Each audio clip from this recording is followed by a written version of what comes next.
This video was because I'd read on that MGA with an Attitude site description of how to fix the leather inside of your turn signal indicator, and seeing as how a new replacement piece is about $125, I thought I'd go ahead and try and do the repair. So it took me about 15 minutes to get this thing out of the car and take it completely apart to inspect all the pieces.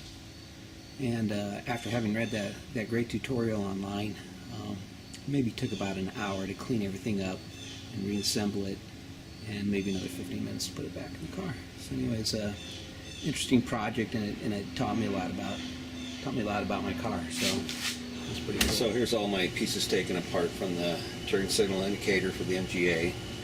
I'm going to go ahead and attempt to rebuild this piece here.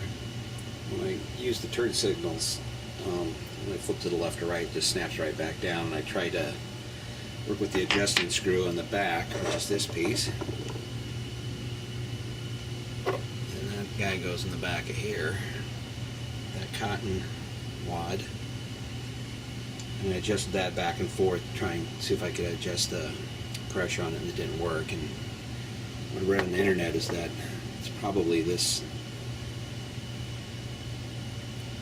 is supposed to be a piece of leather. Looks like it's all in one piece. It's gotten old. It's still a little bit flexible. I don't know if you can see that.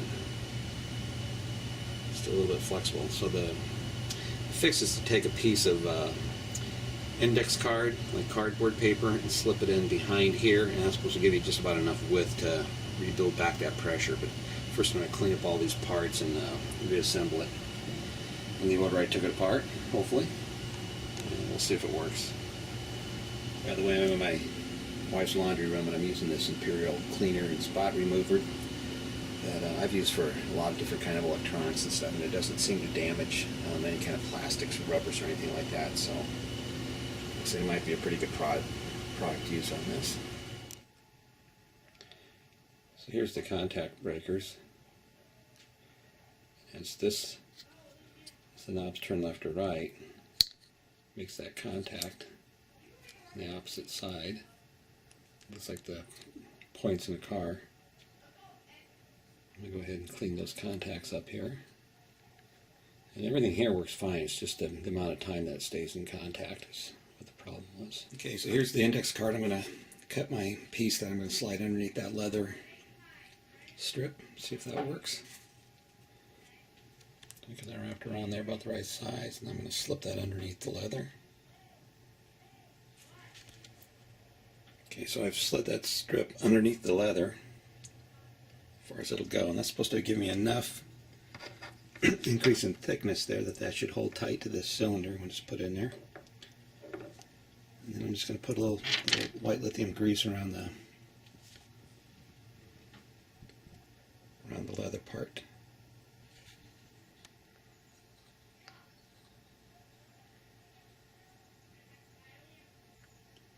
Spring looks like it has quite a bit of spring left to it.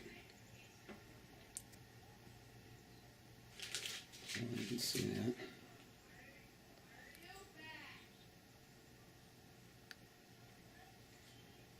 Okay, as you're putting this back together, obviously the long bolts go through the terminals that make contact with the electrical, and just making sure these guys are to the outside as I assemble it.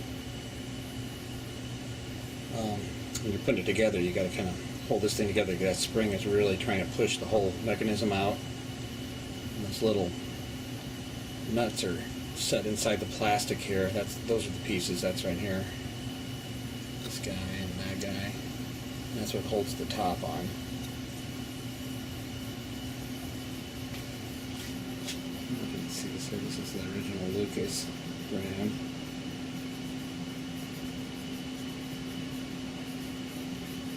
Here's your right contact, left contact,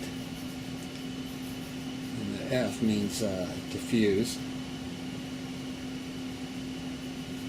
Okay, so before I put the whole thing back in the car, I'm just putting my finger over the back of the hole here to give it some pressure. So this is the contact open position. You can see both these contacts are open. I've cleaned those off. Now I'm going to go ahead and do the switch to the left. You can see that it's holding there. I'm going to do my switch to the... You can see now that that thing now has enough pressure to give the time delay that we need. Okay, so it looks like this thing's going to work again. And sounds like the guy that I followed the instructions from, his is still going long after having done this the first time. So anyway.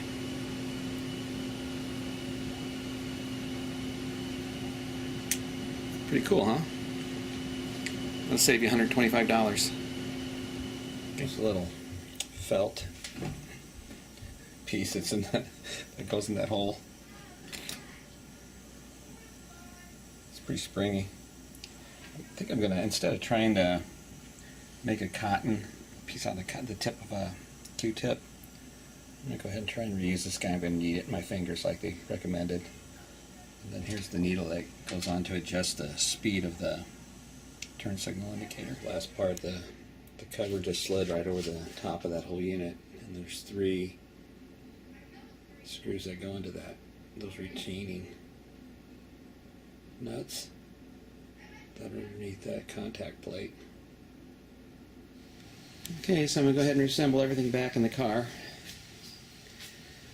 Here's my wires. I got 2 wires that go to the fuse box, and then I got the left and the right blinkers to hook up, and I'll hook them up before I put them up on the dash. Okay, so I got everything wired back up in the car, and I got to put on this lock washer.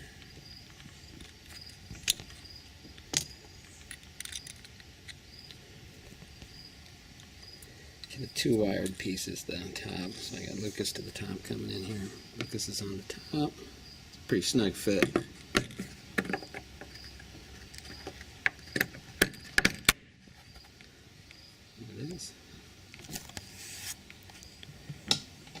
On my locking ring container, my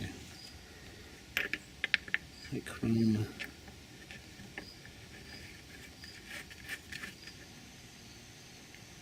okay, so I got everything installed back in the car here. I'll go ahead and turn on to my left.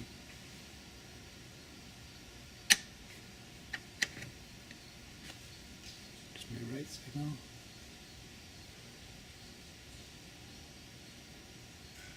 It's catching on the dash. So I have to sand that down a little bit, make it a little smoother. Okay, so I actually add a little lock washer in there, and I sanded down 1/16 of an inch off of the my second handles. Hope it won't catch now.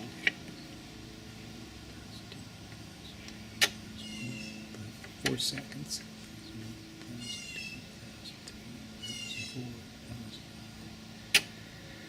So it looks like about an average about 5 seconds on my turns. Anyway, so that's one fix. It's pretty cool. I got about 100 other projects that I'm working on here too, trying to get this thing totally restored. I actually just worked on the shut-off switch for the battery yesterday. It was a great little device. I think that was like $9 online. My other project last week was putting in a facet fuel pump. Took out the old original one. I had to put that rubber grommet on there to keep the vibration down. That's actually when it's running. It's pretty quiet. It's noisy when it's not primed. But I instead of putting the fuel pump on the other side of the car where there was some room, I went ahead and moved my battery over there. Extended the cables out.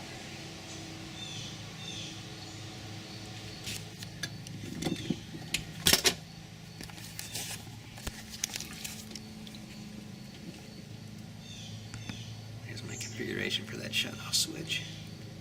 I just drilled like a 3/4 inch hole through the board back here, and that way it gives you enough room for the seat to go all the way back instead of trying to hook it up on this side. Anyway, that worked out pretty slick.